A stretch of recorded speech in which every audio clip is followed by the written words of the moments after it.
किसी व्यक्ति के दो बेटे थे। एक जो था वो संपूर्ण आशावादी और दूसरा जो था वो संपूर्ण निराशावादी। जो निराशावादी था उसे हर चीज में उदासी ही नजर आती थी। जो निराशावादी था वो अच्छी से अच्छी चीज में कोई ना कोई दोष ढूंढ ही लेता था। उसके लिए दिन भी दो लंबी लंबी रातों के बीच का एक छोटा सा समय था। और जो आशावादी था वो हर निराशा से, हर अंधकार में प्रकाश की कोई ना कोई किरण ढूंढ ही लेता था। दिवाली नजदीक थी। उसने सोचा एक प्रयोग किया जाए उस पिता ने। और वो जो निराशावादी था, पिता सोचता है कि उसके मन में कुछ तो मैं करूं जो आशा के दीपक जगे। उसके कमरे को वो फूलों से भर देता है, सुगंध से भर देता है, मिठाइयों से भर देता है, खिलौने से भर देता है, दिवाली के फुलझड़ियाँ पटाखे से भर देता है, दिए से भर देता है और सोचता है अभी देखता हूँ क्या होता है। और दूसरा जो बेटा होता है जो कि आशावादी है, उसके कमरे को घोड़े का जो मल है, जो लीद है, उस घोड़े के लीद से भर देता है जिसमें पूरे कमरे में केवल बदबू ही बदबू है। 2 घंटे के बाद वो पिता अपने पहले बेटे के पास जाता है जो कि निराशावादी है।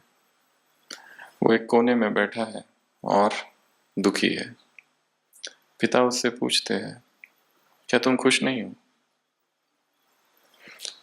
वो कहता है, कैसी खुशी और काहे की खुशी? पिता कहते हैं, इतनी अच्छी अच्छी मिठाइयाँ रखी है। वो कहता है, ये मिठाइयाँ नहीं, जहर है, ये खाऊंगा तो बीमार तो पड़ना ही है। पिता कहते हैं, इतने अच्छे अच्छे खिलौने रखे हैं। वो कहता है, कौन से खिलौने? हाथ लगाने से टूट जाते हैं, कभी भी गिर सकते हैं।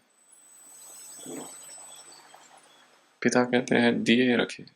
वो कहते हैं, दिए तो बस तब तक है जब तक तेल है, दिए भी बुझ जाएंगे, क्या फायदा ऐसा दियों की? पिता कहते हैं, तुम्हारे लिए ये पटाखे फुलझड़ियाँ रखी है। वो कहता है, क्या आप मुझे मारना चाहते हो? अखबार में शायद पढ़ते नहीं, दिवाली के दिन कितनी दुर्घटनाएं होती है। और फिर वो उदास और दुखी। पिता कहते हैं, फूल? वो कहते हैं, शाम तक तो मुरझा जाना ही है इनको।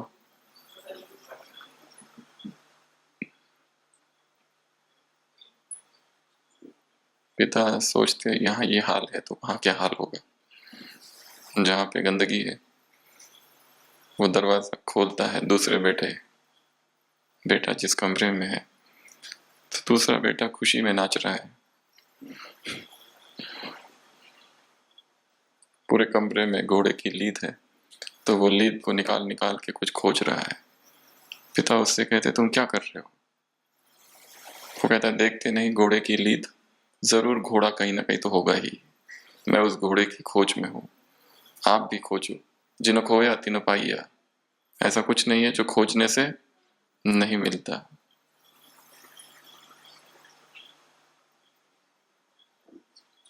निराशावादी को हर फूल में कांटे दिखाई देते हैं और आशावादी कितना भी घना अंधकार क्यों ना हो, उसमें वो हर चीज को निकाल लेता है जहां प्रकाश हो। सारा खेल दृष्टिकोण का है।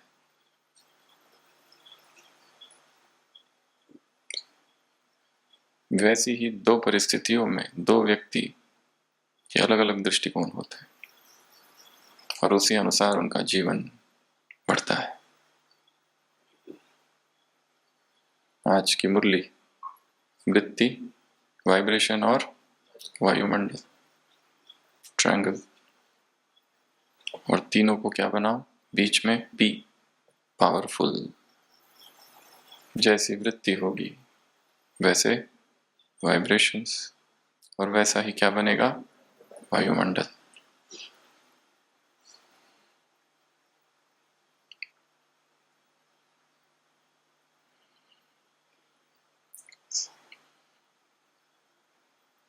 शुरुआत में क्या देखा बाबा ने, 4 बातें देखी है। कौन सी? बच्चों की। एक तो उमंग देखा, लक्ष्य देखा, हिम्मत देखी, और तीसरा चौथा श्रेष्ठ संकल्प। हिम्मत, श्रेष्ठ संकल्प और लक्ष्य। उमंग भी देखा और सुना भी, देखा भी और सुना भी, मन का उमंग। ये चारों ही चीजें चाहिए सफलता के लिए। लक्ष्य और लक्षण समान हो, श्रेष्ठ संकल्प, स्वयं को और बाप को प्रत्यक्ष करने का, समान बनने का।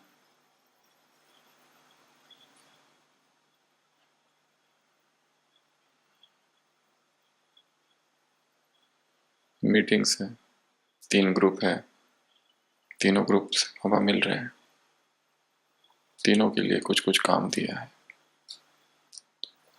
और एक जो बड़ा काम है बाप समान बनने का या फिर प्रत्यक्षता का, उसमें एक ही बाधा है। कौन सी? एक ही बाधा है। पूरी मुरली उस एक ही शब्द पर है, negativity, negative vibrations, negative impression, पुराने नेगेटिव वाइब्रेशंस।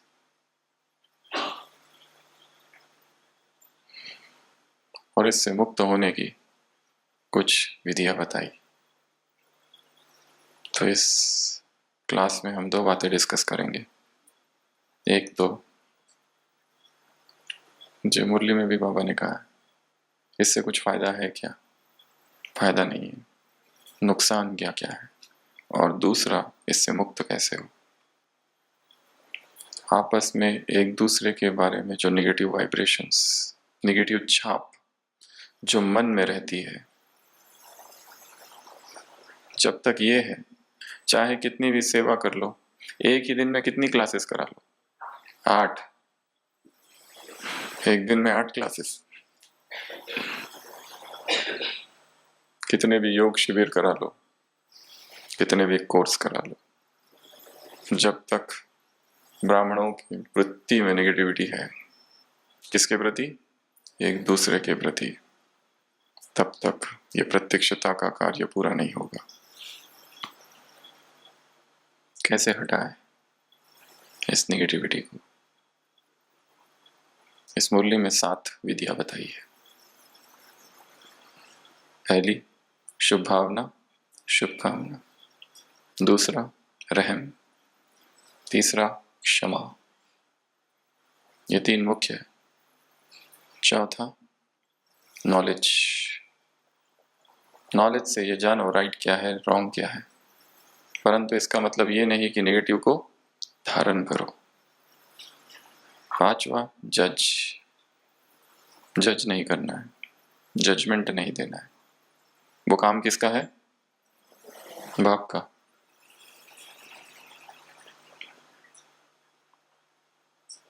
6वां, बीती को बिंदी लगाओ।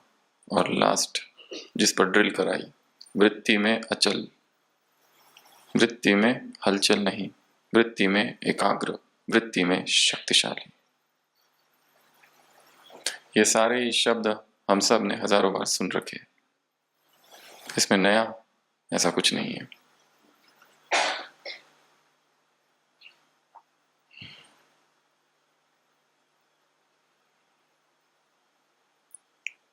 प्रश्न ये है कि ये जो बातें गिनाई, इसको कैसे जीवन में लाए, कैसे धारण करें। इंग्लिश में शब्द है एम्पैथी, समानुभूति। हमारे मन में जो नेगेटिविटी दूसरों के बारे में समाई हुई है, हम ये नहीं कह रहे उसको खत्म करो, हम कह रहे हैं उसको कम कैसे करें।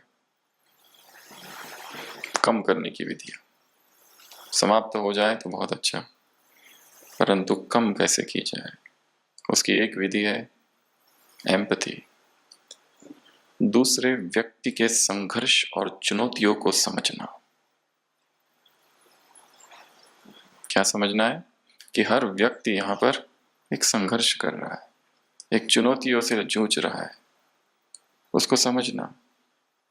To put oneself in his shoes, उस परिस्थितियों में खुद को रखना, तो हमारे मन में उस व्यक्ति के प्रति जो नेगेटिव भाव है वो थोड़े से कम होंगे।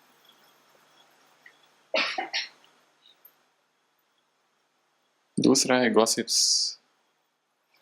चुगली करना, झरमोई झकमोई करना, ऐसे व्यक्तियों के साथ रहना कि वहां जाते ही एक दो की हंसी उड़ाते हैं, निंदा करते हैं और उसमें नेगेटिविटी न चाहते हुए भी भीतर प्रवेश कर जाती है। तीसरा है कंप्लेन, कंपैरिजन। जब भी हम अपने आप को दूसरों से कंपेयर करते हैं, तुलना करते हैं, तो मन में निराशा छाती है और फिर नेगेटिविटी आती है।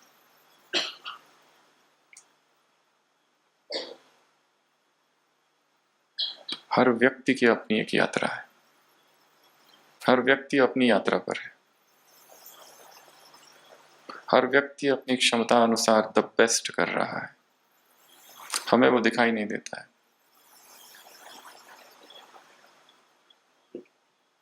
इस रहस्य को समझना है कि हर एक की अपनी एक इंडिविजुअल व्यक्तिगत यात्रा है, जिस यात्रा पर वो व्यक्ति जा रहा है। दूसरा, अगला, नेगेटिव इन्फ्लुएंसेस, मीडिया, वायुमंडल, ऐसे कुछ व्यक्ति जो नेगेटिविटी से भरे हैं।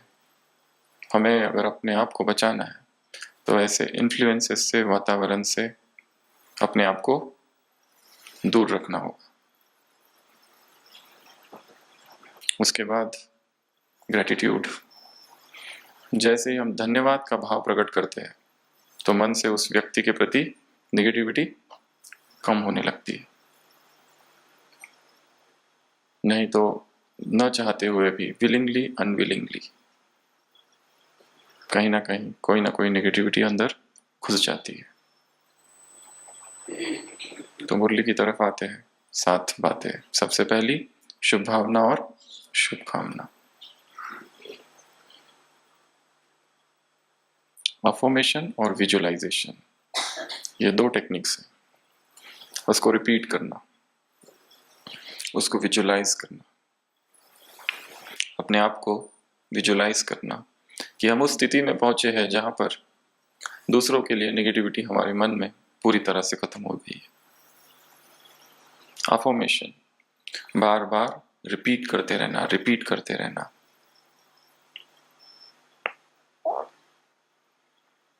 जो एक व्यक्ति के मन में चलता है वो फैलता है, वृत्ति से वाइब्रेशंस। एक राजा होता है, वो जाता है जंगल में और कुछ कारण से अपने दल से बिछड़ जाता है, अलग हो जाता है। गांव में पहुंचता है किसी आदिवासी क्षेत्र में, बहुत भूख लगी है उसे। वहां के लोग उसे कुछ फल देते हैं। वो पूछता है क्या ये फल मीठे हैं? वो लोग कहते हैं यहाँ के सभी फल मीठे, यहां तक कि जो स्वाभाविक रूप से कड़वे फल है वो भी यहाँ पर मीठे हैं। राजा को आश्चर्य होता है, ऐसे कैसे हो गया?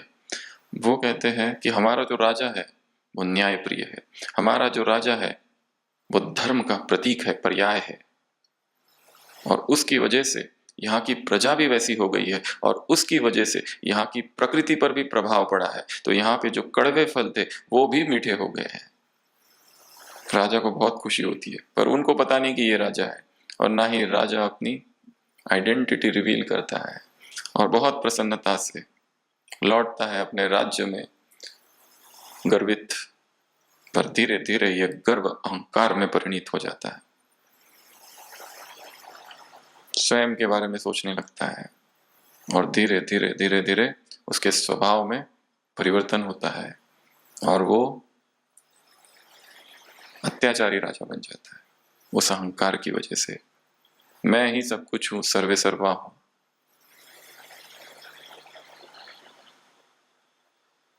कुछ समय बाद फिर उसी जगह पर जाता है, उसी गांव में, उन्हीं लोगों के पास। कहता है मुझे भूख लगी है। लोग कहते हैं इन फलों को मत खाना क्योंकि यहाँ के फल कड़वे हैं। वो कहता है कुछ तो मीठे होंगे। वो कहते हैं नहीं, एक भी फल मीठा नहीं है यहाँ पर। यहाँ के जितने फल है वो सब के सब कड़वे हैं। राजा पूछता है ऐसा क्यों? वो कहता है हमारा राजा ही ऐसा है, अत्याचारी, अन्याय प्रिय, और उसकी वजह से प्रजा में भी उसी तरह का आक्रोश, और उसी की वजह से प्रकृति भी ऐसे हो गई, और उसी की वजह से फल भी ऐसे ही है। जो जितनी ऊंची पोस्ट पर है उतना वो स्थूल में भी प्रभावित करता है सबको।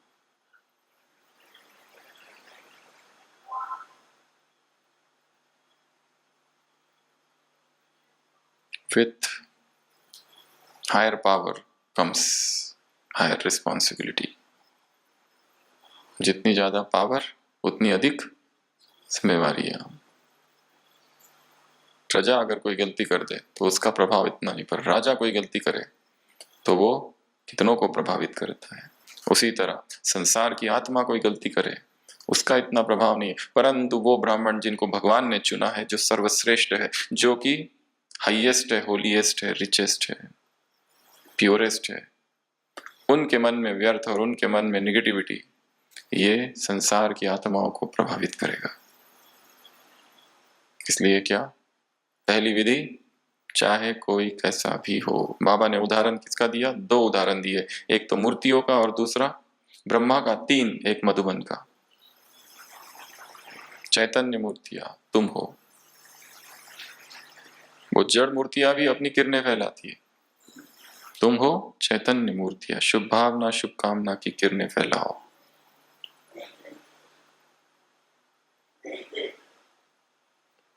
एक अभ्यास है सजगता का, माइंडफुलनेस, जो हमें स्वयं को ही बिना अटैचमेंट के अवलोकन करने में मदद करता है। सजगता। सबसे पहली विधि शुभ भावना। कोई कैसा भी हो, कोई कितना भी अवगुणी हो, परंतु बहुजन हिताय, बहुजन सुखाय, सबका कल्याण हो। क्योंकि निगेटिविटी रखकर हमने देख लिया क्या क्या मिला। निगेटिविटी से क्या क्या मिला? एक तो मेंटल डिस्टरबेंस, दूसरा तनाव, तीसरा बीमारियां आ जाती है, हेल्थ पर प्रभाव पड़ता है, संबंधों में कड़वाहट, रिश्ते खत्म हो जाते हैं, वातावरण विषाक्त हो जाता है, आत्म अनुभूति नहीं कर सकता व्यक्ति, योग नष्ट हो जाता है निगेटिविटी से, और आत्मग्लानि, आत्म अवलोकन, आत्मचिंतन, आत्म एनालिसिस नहीं कर पाता, और हमारे मन में किसी व्यक्ति के प्रति घृणा है, ईर्ष्या है, द्वेष है, बहुत गहरा, वो भी उसका चेहरा भी हम देख नहीं सकते, वो सामने अगर आ गया रास्ता चेंज। मन में बेचैनी, नींद नहीं, अनिद्रा, और क्या होगा? निगेटिविटी से क्या क्या फायदे? ये सारे फायदे बाबा ने बोला ना, कौन से फायदे? योग खत्म, योग की पावर, याद की पावर खत्म, व्यर्थ संकल्प चलेंगे, एनर्जी वेस्ट होगी, आत्मा अभिमानी बन नहीं पाएंगे, अमृत वेला। और इन सब से छूटने के लिए व्यक्ति क्या करता है फिर? इमोशनल ईटिंग खाकर इन सब भावों को शांत करता है। मोटापा। और जितने ज्यादा नेगेटिव थॉट्स उतना मन बहुत तेज काम करता है, शांत नहीं हो पाता है, स्थिर नहीं हो पाता है, बेचैनी बेचैनी रहती है, आत्म विकास रुक जाता है। और क्या होगा? कोई भी चीज से अगर छूटना है तो उसकी गहराई से स्टडी करनी होती है, तो ही छूट पाएंगे, नहीं तो नहीं छूट सकते। पता तो सबको है निगेटिविटी से छूटना है, परंतु निगेटिविटी इतनी गहरी है और एक दिन की नहीं है, लंबे समय की है।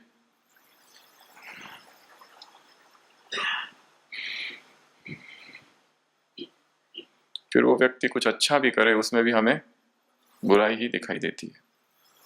अवगुणी दृष्टि, वो उसे यदि सफलता यदि प्राप्त हो जाए तो उसके लिए भी हमारे मन में क्या होता है?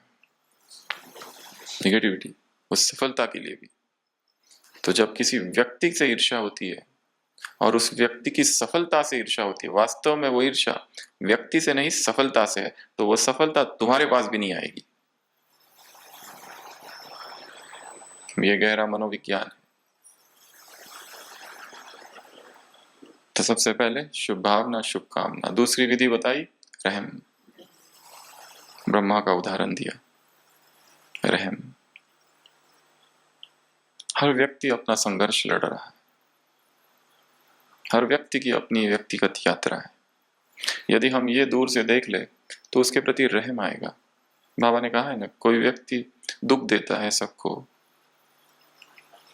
बुराइयां है उसमें, पर सोचो वो सारी बुराइयां अगर एक दिन के लिए हमारे अंदर है, एक दिन के लिए, तो हमारी स्थिति कैसी रहेगी? बेचैनी वाली। हम दूसरों को देख रहे, दूसरा किसी और के बारे में बुरा बोल रहा है, हमें अपने आप को उसकी जगह रखकर देखो कि मैं दूसरों के बारे में बुरा बोल रहा हूं। उसके बाद क्या योग कर सकते हैं? किसी को ज्ञान सुना सकते हैं? सो सकते हैं?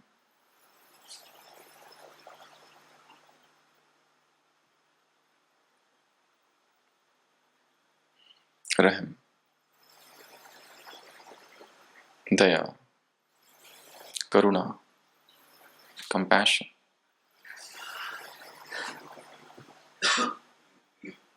तीसरा, क्षमा। ये कठिन टॉपिक है, कई बार क्षमा करना कठिन हो जाता है, परंतु भावनात्मक शांति को यदि प्राप्त करना है, इमोशनल पीस, उसके लिए नहीं, स्वयं के लिए हमें आत्माओं को माफ करना होगा, चाहे उन्होंने कुछ भी किया हो। क्योंकि उस समय जब उन्होंने जो कुछ किया, हमें पूर्ण ज्ञान नहीं है उस चीज का। उनकी दृष्टिकोण से शायद उस समय वही सत्य था, सही था। हम सोच रहे हैं कि उसने गलत किया, हो सकता है वो राइट हो, और ये कई सालों बाद हमें समझ में आए। इसलिए आत्माओं को क्या कर देना है? क्षमा। किस किस के अपराध याद रखे, कोई कैसा भी हो, कितने ही विकर्म क्यों ना किए हो, कितनी ही ग्लानि क्यों ना की है, कितने ही अत्याचार क्यों ना किए हो, परंतु परम सुख तभी प्राप्त हो सकता है जब हम उसको बिना किसी शर्त के क्षमा कर दें। इसका मतलब ये नहीं कह रहे कि उससे फिर से दोस्ती, अगर हम उससे मेंटेन डिस्टेंस रखना चाहते हैं तो वो भी सही, परंतु वो अपनी यात्रा पर, हम अपनी यात्रा पर हमने मन से उसे माफ कर दिया है। उसे खत लिखो और उसको बोलो हमने तुम्हें माफ कर दिया, परंतु वो खत कभी पोस्ट मत करना, अनपोस्टेड, अनशेयर्ड। नहीं तो पोस्ट कर दोगे तो कुछ नया बखेड़ा खड़ा हो जाएगा, क्योंकि अगेन कांटेक्ट होगा, अगेन डिस्टरबेंस चालू होगा। इमोशनल, साइकोलॉजिकल, फिजिकल डिस्टेंसिंग, उस डिस्टेंस को मेंटेन करते हुए ही क्षमा। धीरे धीरे समय के साथ वो व्यक्ति, वो आत्मा फिर से आ जाएगी, परंतु नवीनता के साथ। इसलिए क्षमा, बेशर्त क्षमा, अनकंडीशनल पार्डन, फॉरगिवनेस।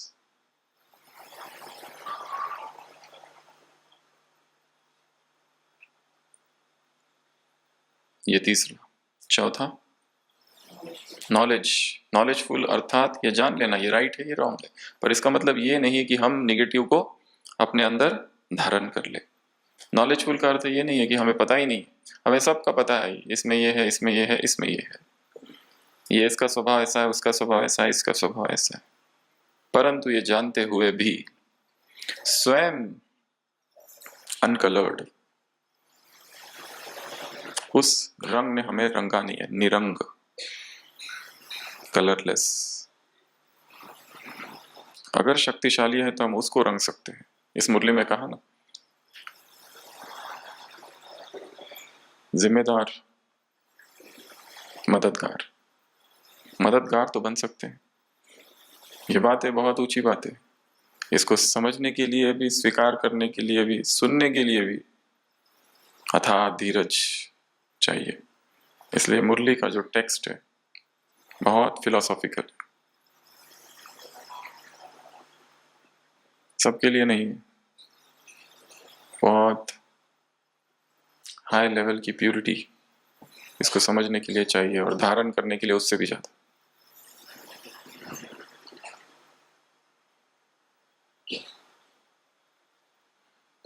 अगला, जज नहीं करना, जज नहीं करना है, क्योंकि हमें किसी के बारे में कुछ भी पता नहीं। जो हम दूसरों के बारे में कहते हैं वो वास्तव में स्वयं का ही परिचय देते हैं।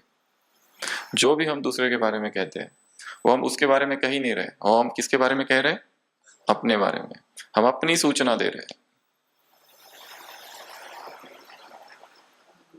जज not and he shall not be judged. तुम्हें कोई अधिकार ही नहीं है, ये ऐसा है, ये वैसा है। मुरली में कहा, बाबा को भी बताते, बाबा आपको भी पता नहीं है ये कैसा है, आप तो बस आते हो और जाते हो। हम उसके साथ 24 घंटे रहते हैं, उसके कई रूप देखे हैं हमने। ज्ञान तो ऐसे सुनाते हैं कि बस इनके जैसा कोई ज्ञान ही नहीं है। योग कराते, सब कराते, पर अंदर क्या है हमने आर पार देख लिया है। इसलिए बाबा तुम नहीं जानते, हम जानते हैं। किसको? इनको। बाबा ने कहा अच्छा ठीक है, माना वो खराब है, पर खराब को वृत्ति में रख धारण करने की छुट्टी आपने दी है। हाथ उठवाए ना मुरली में। मन में नेगेटिविटी जब समा जाती है तो विषाक्त कर देती है चेतना को, फैलती है अंदर ही अंदर अंदर। जो भी सूक्ष्म और कोमल फूल है भावनाओं के, उनको आग की तरह नष्ट कर देती है। किसी के प्रति हमारे मन में बहुत सम्मान है और कोई आकर उसके प्रति हमारे मन में नेगेटिविटी बताता है, आग की तरह भस्म हो जाते हैं। ऐसा होता है ना। नेगेटिव का फोर्स बहुत है दुनिया में, इसलिए खुद को पॉजिटिव रखना यह बहुत ऊंचा पुरुषार्थ है। सारे पॉलिटिक्स के ऊपर रहना,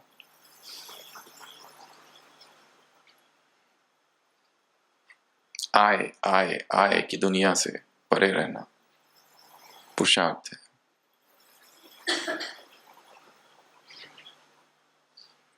तो पहला शुभ भावना, शुभ कामना। दूसरा रहम, रहम कैसे करेंगे? अपने आप को उसकी जगह रखकर। तीसरा क्षमा दे देना। अज्ञानी है, वशीभूत है, परवश है, नहीं पता, नहीं जानते, बाद में शायद समझेंगे कभी तो। उसके बाद में ज्ञान, ज्ञान से जान तो लेना है ये ऐसा है, ये ऐसा है, परंतु अंदर वृत्ति में वो धारण ना हो। वो जानने से हम सजग रहेंगे, सतर्क रहेंगे, होशियार रहेंगे, दुखी नहीं होंगे। नहीं तो कोई भी आकर हमें दुखी कर कर चला जाएगा। अगला बताया जज नॉट, जज नहीं करना है किसी को। अगला बीती को बिंदी, द पास्ट ट्रॉमेटिक इवेंट्स, अतीत की दर्दनाक यादें हॉन्ट करती है, बार बार बार आती रहती है, स्वप्न में आती है।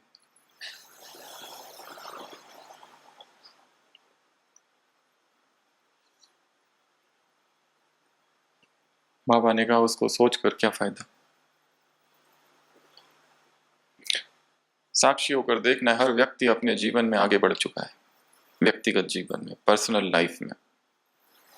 हमने जो उसका वो रूप देखा था, अब वो बदल चुका है। हम उसका पुराना एक रूप पकड़ के हैं। उसने गलती की, वो अपनी गलती से सीखा, आगे बढ़ गया। हो सकता है नहीं सीखा, अभी भी उसी गलती में आगे बढ़ रहा है, इन बोथ सिचुएशंस।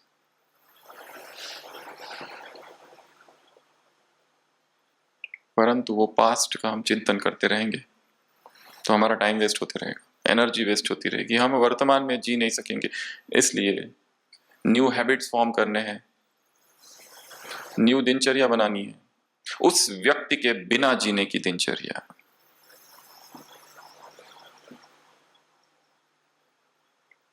नए गोल्स, नए लक्ष्य, नए विजुअलाइजेशन, नए संपर्क। एक कॉन्सेप्ट है जिसको कहते हैं रिबाउंडिंग रिलेशनशिप। एक व्यक्ति है, किसी व्यक्ति के साथ संबंध है, वो व्यक्ति उसे धोखा देकर चला जाता है, ठीक है। अब ये व्यक्ति जो अकेला है, दुखी है, उदास है, ये उसका रिप्लेसमेंट ढूंढता है, पर जल्दबाजी में ढूंढता है, और जो नया रिलेशन ढूंढता है उसको कहते हैं रिबाउंडिंग रिलेशनशिप। ये रिबाउंडिंग रिलेशन में वो जो पहला था उससे भी खतरनाक बन जाता है। इसलिए वेट वेट, पहले जो है उसको ही सेटल करो। रिलेशंस बनाने बहुत आसान है, नए लोगों से जोड़ना, पर वो मेंटेनेंस कॉस्ट बहुत ज्यादा है। इसलिए पहला तो प्रोसेस योर इमोशंस। जो इमोशंस है उसको थोड़ा प्यूरिफाई करना है, अवलोकन करना है, उसको देखना है। ये जो इमोशंस है इसका क्या करना है, कैसे इसको शुद्ध करें। उसमें कितना कुछ कुछ भरा है, दुख भरा है, बदले का भाव है,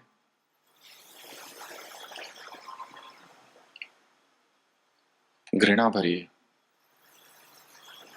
इन भावों के साथ, इस बोझ के साथ आगे कैसे बढ़े। कितना ही अमृत वेला उठ जाओ, कितनी मुरलियां सुन लो, कितनी क्लास सुन लो या करा लो, अगर ये सारा अंदर है, ऊपर कुछ भी करो, ऊपर ऊपर से सफाई होगी बस, भीतर तो यही है।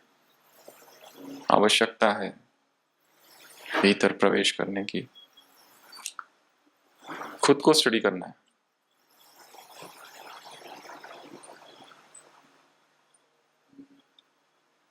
हर व्यक्ति को इसके लिए टाइम चाहिए, स्वयं के लिए टाइम निकालना है, क्योंकि ये सारे पेंडिंग काम हैं जो बचे हैं, बाकी है। लास्ट पॉइंट जिस पर ड्रिल कराई बाबा ने, वृत्ति को क्या करो, अचल बनाओ। अचल, एकाग्र, शक्तिशाली। अपनी वृत्ति को अचल, एकाग्र और शक्तिशाली बनाओ। और ये सातों के सातों काम करने के लिए एक तो मौन चाहिए, अंतर्मुक्ता चाहिए, एकांत चाहिए। हम सबसे ज्यादा शक्तिशाली किस अवस्था में रहते हैं? When we are most powerful, जब हम अकेले होते हैं। हर व्यक्ति अकेले में जितना पावरफुल होता है, अकेले जब वो कुछ करता है, अपने जोटे सोर्ज, खुद इनिशिएटिव, खुद इच्छा है, मुरली में कहा ना, लगन में मगन। तीसरा, मौन की अवस्था में, निराहार अवस्था में। चौथा, पांचवा, जब वो प्रकृति के सानिध्य में होता है। अगला, जब वो आत्मचिंतन में होता है तो बहुत शक्तिशाली होता है। जब दूसरों के चिंतन में होता है तो शक्तियां कम होती है। सबको हटाओ बाजू में। मुझे ये सोचना है कि इस ब्राह्मण जीवन की मेरी जो यात्रा है, 5 साल, 10 साल, 20 साल, 30 साल, 40 साल की, मैं कहाँ पहुंचा हूं, क्या पाया है और अभी क्या पाना बाकी है। अब अभी कोई परिस्थिति आ जाए तो कितना मैं स्थिर रहूंगा। अभी ऐसा कोई व्यक्ति जिसे हम प्रेम करते हैं, जो प्रिय है, बहुत अनन्य है, अचानक शरीर छोड़ दे तो स्थिति क्या रहेगी। अचानक कोई बीमारी आ जाए, रूटीन चेकअप के लिए पेशेंट्स आते हैं डॉक्टर के पास, जांचें होती है, पता चलता है कुछ तो लग रहा है, सस्पिशियस, कोई गांठ है। जांचें चालू होती है, 2-3 दिन में कंफर्म हो जाता है कैंसर है। अगले कुछ दिनों में और कंफर्म होता है पूरे शरीर में फैल चुका है। शॉक।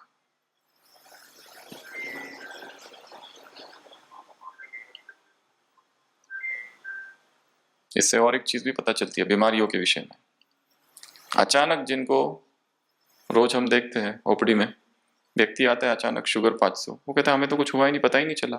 मतलब हर व्यक्ति की सेंसिटिविटी कितनी कम हो चुकी है कि शरीर में इतना तूफान मच गया और उसे पता ही नहीं। वो सेंसिटिविटी कितनी कम हो चुकी है। नहीं तो जितना हम स्वस्थ रहते हैं, थोड़ी भी कोई हलचल हो तो हमें तुरंत कैच करते आना चाहिए, पर यहां तो हम कैच ही नहीं कर पाते। जब टेस्ट और ये सब होता है उसमें पता चलता है, डॉक्टर आके बताता है। शरीर हमारा, बीमारियां हमारी, बताने वाले वो। एक व्यक्ति होता है बहुत बूढ़ा रहता है, 80-90 साल का, परंतु 40 साल का दिखता है, इतना स्वस्थ। लोग उससे पूछते हैं राज बताओ, राज बताओ, कभी नहीं बताता। राजा तक खबर जाती है, राजा अपने गुप्तचरों को लगाता है उसके पीछे, क्या राज है पता करके आओ, खाता क्या है। गुप्तचर उसके पीछे पीछे सुबह सुबह उठता है, किसी पहाड़ी पर जाता है और कुछ फल वगैरह खाते खाते लौटते हुए दिखता है। गुप्तचर सोचते हैं जरूर उस पहाड़ी पर कुछ तो है, कोई फल है जो ये खाता है, असाधारण फल, चमत्कारी फल। सैनिक जाते हैं, देखते हैं पेड़ है जिसमें बेर का पेड़ है जिसमें बेर है, एकदम साधारण, जैसे नीचे होते वो सब जगह होते। राजा को खबर करते हैं, राजा कहता है अच्छा, क्रोधित होता, कहता है उसको बुलाओ वापस, दरबार में बुलाओ उस व्यक्ति को, 80 साल का जो बूढ़ा है उसको पूछते हैं तुम क्या खाते बताओ, इतने स्वस्थ कैसे दिखते हो। वो कहता है मैं एक चमत्कारिक फल खाता हूँ। राजा कहता है कहाँ है बताओ मुझे। वो कहता है चलो, ले जाता है ऊपर, कहता है यही वो झाड़ है, बेर, ये बेर मैं खाता हूँ ना, इससे मैं स्वस्थ हूँ। राजा क्रोधित होता है, कहता है ये कौन सी, ये तो साधारण से बेर है, ये तो सभी खाते हैं, ये असाधारण कैसे हुए और तुम इससे इतने स्वस्थ कैसे हुए। वो कहता है ये जो मैं खाता हूँ ये इसकी वजह से नहीं, ये मेहनत का है, ये चढ़ने को 5 किलोमीटर और उतरना 5 किलोमीटर है। ये मेहनत के फल है, मेहनत का फल है।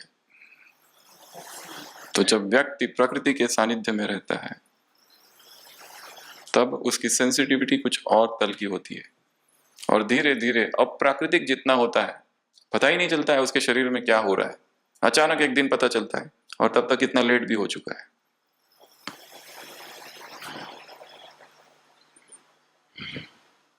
तो नेगेटिविटी की हम चर्चा कर रहे थे, उसकी ये 7 बातें, उसमें और भी कुछ चीजें ऐड की जा सकती है। हमें अपने मन से दूसरों के विषय में जो नेगेटिविटी है उसको नष्ट करना है। क्या क्या करेंगे आप बताओ।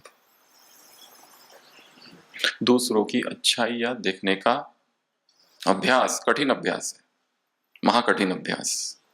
एक दूसरे की अवगुण लिखने को कहो तो फटाफट फटाफट 20 लिख देंगे, गुण लिखने को कहो तो चिंतन मनन करना पड़ेगा, गहन चिंतन की आवश्यकता है कि इन निर्गुण हारों में तो कोई गुण नहीं है बाबा, कहां से लिखूं। तो गुणों को ढूंढना एक। दूसरा अफर्मेशंस, संकल्प देना है कि मुझे सारे दिन भर जो भी मिलेगा उसमें से एक गुण तो जरूर उठाना है। हर व्यक्ति से कुछ तो है उसमें। अगली विधि आभार, जो बताया, ग्रेटिट्यूड। अगर किसी के प्रति बहुत निगेटिविटी भरी है तो ये सोचो कि उसके किस किस बात के लिए हम धन्यवाद करें, उससे हमने बहुत कुछ सीखा भी तो है, उसने जितना सिखाया और किसी ने नहीं सिखाया। आभार, ग्रेटिट्यूड निगेटिविटी को नष्ट करेगा। एम्पैथी बता दिया, गॉसिप्स से दूर रहना, ऐसा दल, ऐसा ग्रुप, ऐसा संगठन, ऐसा गुट, ऐसा कोई एक टोली कि जिसमें जाते ही 3-4 लोग मिलके इधर उधर की बातें करते हैं, और उन बातों में इतनी विषाक्तता है कि कितनों की निंदा हो जाती है, खेल खेल में, हंसी हंसी में, पता ही नहीं चलता है।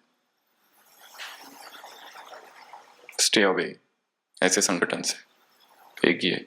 दूसरा, जो भी निगेटिव इन्फ्लुएंस है, मीडिया, निगेटिव न्यूज, उससे दूर। अगला, निगेटिविटी को कैसे नष्ट करें, पॉजिटिव को भरना है। अतीत की जो निगेटिव बातें हैं उनको लिखो, जलाओ, फ्लश कर दो, जला दो, या बलून में भर के उनको उड़ा दो। देखो उनको उड़ते हुए, जा रही है, खत्म हो गई, कुछ ना कुछ करना पड़ेगा, नहीं तो वो कुश्ती रहेगी। और क्या करेंगे? विजुअलाइजेशन, इमेजिन करना, विजुअलाइज करना पॉजिटिविटी को। और क्या करेंगे?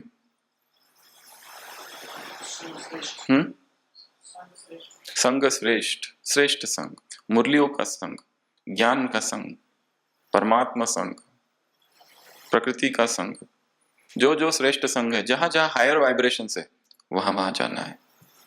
हाईएस्ट वाइब्रेशन परमात्मा के है, प्रकृति के वाइब्रेशंस बहुत श्रेष्ठ है, निष्पाप निर्दोष है प्रकृति।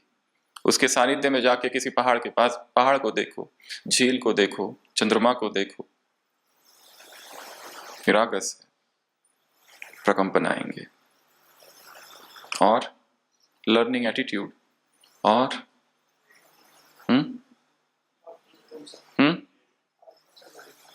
क्या?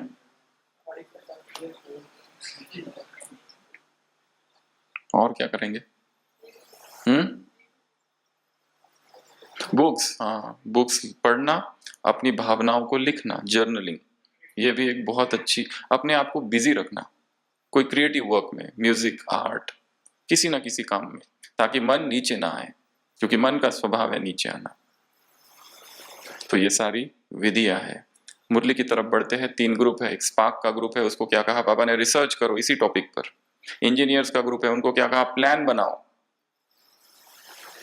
ट्रांसपोर्ट का ग्रुप है, उनको क्या कहा? Peace tour, peace tour. आत्माओं को कौन सी टूर कराओ? शांति का की सैर कराओ। बहुत दुखी है। और इन तीनों ग्रुप को एक काम दिया है। कौन सा काम? 5 लोगों को लेके आना है। वो कैसे हो? विशेष सेवाधारी, विशेष आत्मा है वो, जो जरूरी नहीं है कि वो योगी हो, हाफ योगी बाबा ने कहा, सहयोगी हो, हाफ योगी, रेगुलर ना भी हो तो भी चलेंगे, पर विशेष सहयोगी हो, ऐसी आत्माओं को लाना है जो विशेष सेवा के निमित्त बने। ये तीनों ग्रुप को एक होमवर्क दिया है इस मुरली में। और क्या कहा है? और क्या कहें?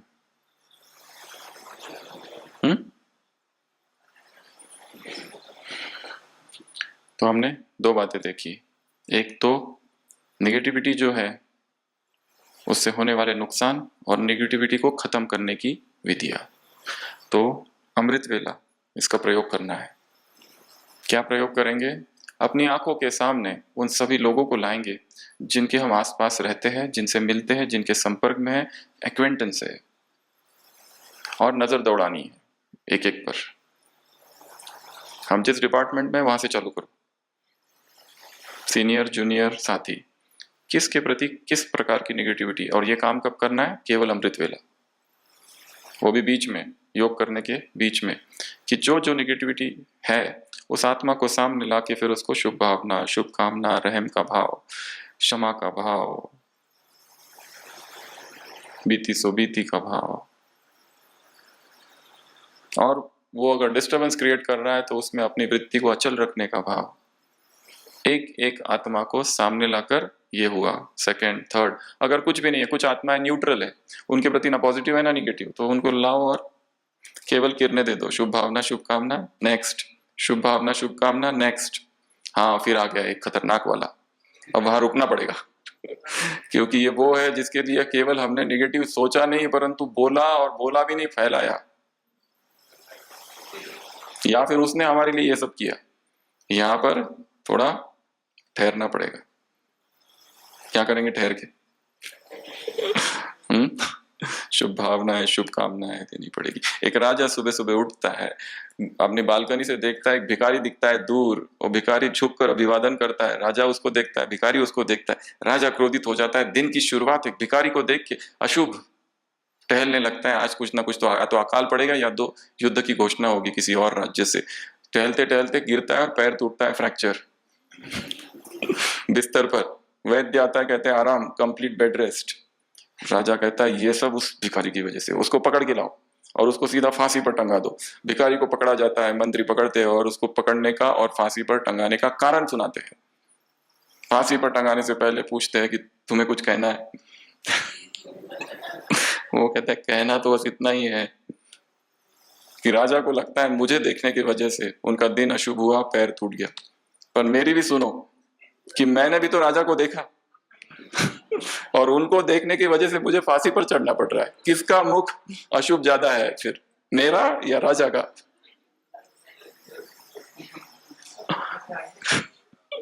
तो मन में निगेटिविटी भर गई उस राजा के। तो जब भी मन में निगेटिविटी भर जाती है, हमारे निर्णय प्रभावित हो जाते हैं। किसी व्यक्ति के लिए निगेटिविटी, उसके प्रति जो जो हम निर्णय लेते हैं सब उल्टे उल्टे होने लगते हैं।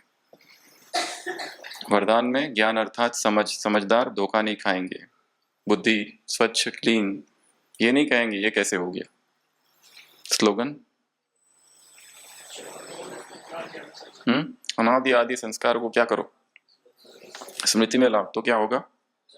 अचल अडोल रहेंगे। ऐसे अचल अडोल रहने वाली आत्माओं को, ऐसे शुभ भावना शुभ कामना रखने वाली आत्माओं को, रहमदिल आत्माओं को, ऐसे क्षमा करने, क्षमा के सिंधु आत्माओं को, ऐसे नॉलेजफुल आत्माओं को, जज न करने वाली आत्माओं को, ऐसे बीती को बिंदी लगाने वाली आत्माओं को, ऐसे अपनी वृत्ति को अचल एकाग्र स्थिर और शक्तिशाली रखने वाली आत्माओं को, ऐसे मधुबन का भी उदाहरण दिया है। मधुबन का भी वायुमंडल, कोई भी आता है तो प्रभावित हो जाता है, तो दिल में छाप लग जाती है।